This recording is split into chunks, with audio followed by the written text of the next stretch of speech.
Bismillahirrahmanirrahim. Assalamualaikum warahmatullahi wabarakatuh. Syukur alhamdulillah kita masih dipertemukan kembali di channel ini. Salawat dan salam selalu dan tetap tercurahkan kepada junjungan kita Nabi besar Muhammad sallallahu alaihi wasallam. Allahumma sholli ala sayyidina Muhammad wa ala ali sayyidina Muhammad.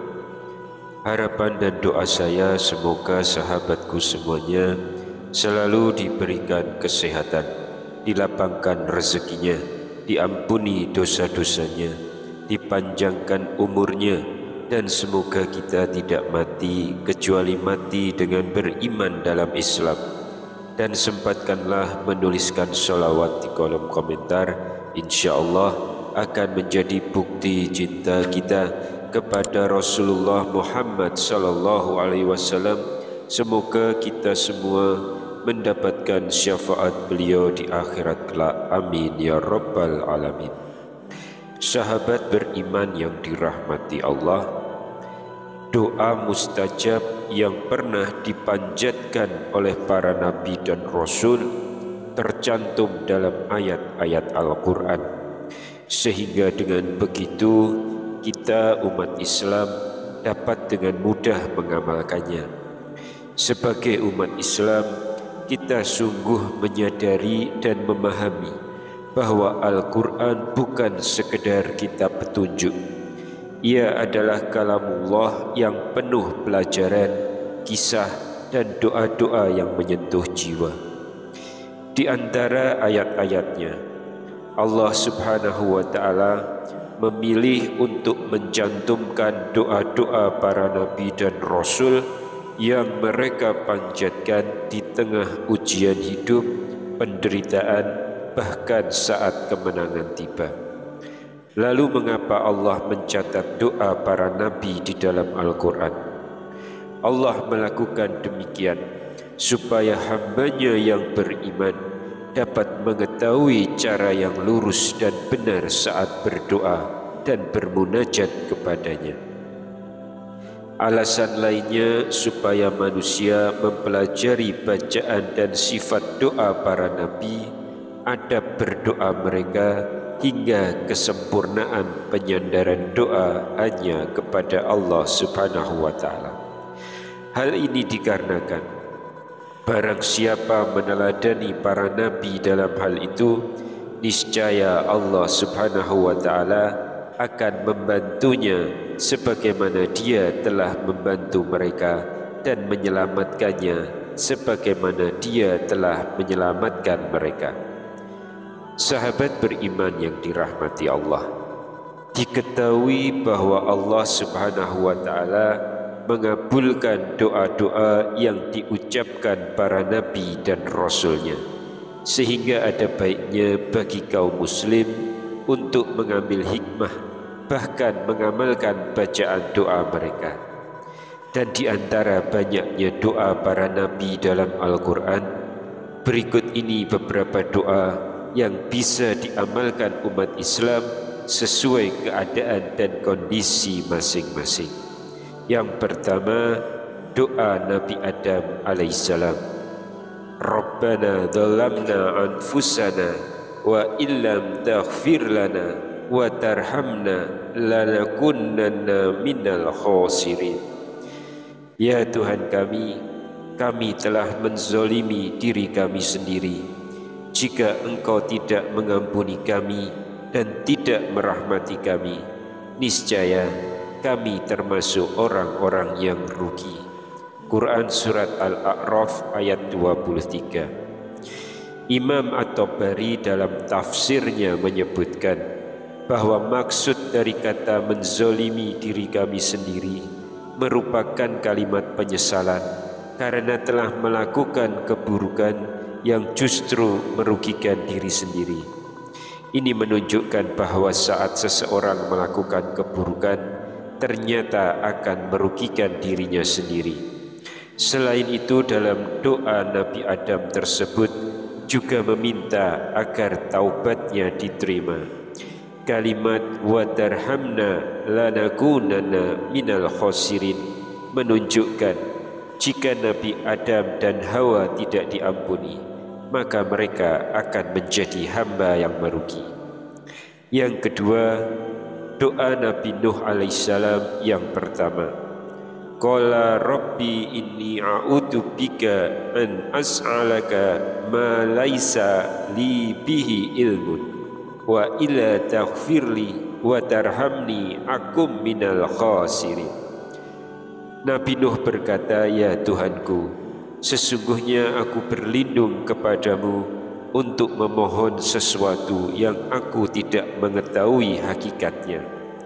Kalau Engkau tidak mengampuniku dan tidak menaruh belas kasihan kepadaku, niscaya aku termasuk orang-orang yang merugi. Quran Surat Hud ayat 47. Doa di atas merupakan ungkapan pasrah Nabi Nuh alaihissalam kepada ketentuan Allah setelah anaknya tidak selamat ketika banjir besar datang menenggelamkan kaumnya.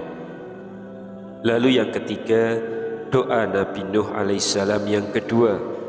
Bismillahi majraha wa mursaha inna rabbi la ghafurur rahim. Dengan menyebut nama Allah pada waktu berlayar dan berlabuhnya. Sesungguhnya Tuhanku benar-benar Maha Pengampun lagi Maha Penyayang. Quran Surat Hud ayat 41. Lafaz dalam Surat Hud ayat 41 inilah yang sampai sekarang dikenal dengan doa menaiki kendaraan laut dan dianjurkan kepada kaum muslim untuk dilafalkan seperti yang disebutkan Imam Nawawi dalam kitabnya. Lalu yang keempat, doa Nabi Nuh alaihissalam yang ketiga. Alhamdulillahilladzi najjana minal qaumid dhalimin. Segala puji bagi Allah yang telah menyelamatkan kami dari kaum yang zalim. Quran Surat Al-Mu'minun ayat 28. Dalam hidup tujuan manusia salah satunya adalah keselamatan, yakni selamat dari musibah, selamat dari malapetaka, selamat di dunia dan akhirat. Untuk itulah doa Nabi Nuh ini diharapkan bisa membawa kita menjadi sosok yang beruntung dan selamat di dunia dan di akhirat. Yang kelima, doa Nabi Nuh alaihissalam yang keempat. Wa qur rabbi anzilni munzalam mubarakau wa anta khairul munzilin. Wahai Tuhanku, tempatkanlah aku pada tempat yang diberkahi dan Engkau adalah sebaik-baik pemberi tempat. Quran Surat Al-Mu'minun ayat 29. Doa ini mengajarkan kita untuk berhati-hati di tempat asing. Segala kemungkinan buruk bisa terjadi kapan saja, di mana saja. Hanya Allah Subhanahu wa Ta'ala yang dapat menunjukkan dan menentukan baik tidaknya tempat yang kita pijak. Maka bacalah doa tersebut agar tempat yang akan menjadi kediaman kita tergolong sebagai tempat yang mendatangkan berkah. Alangkah baiknya ketika hendak menempati suatu rumah, gedung baru atau daerah, pastikan apakah keadaannya betul-betul sudah baik. Lalu yang keenam, doa Nabi Ibrahim alaihissalam yang pertama.